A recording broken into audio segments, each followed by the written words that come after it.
राधाकृष्णनजी यांचं मनापासून अभिनंदन करतो। त्यांना खूप खूप शुभेच्छा देतो।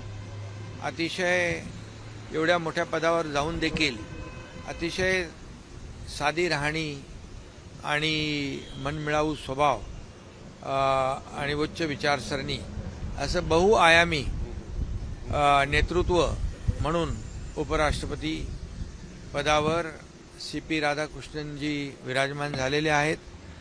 ते राज्यपाल पदाचे देखील अनुभव त्यांना आहे, संसदीय कार्याचा देखील त्यांना अनुभव आहे आणि त्यामुळे खऱ्या अर्थाने या पदावर राहून या पदाची शान मान सन्मान ते वाढवतील आणि याचा देखील आम्हाला अभिमान आहे।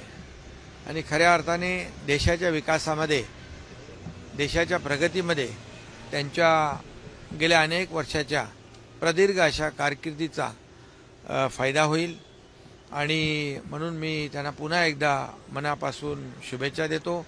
महाराष्ट्रात राज्यपाल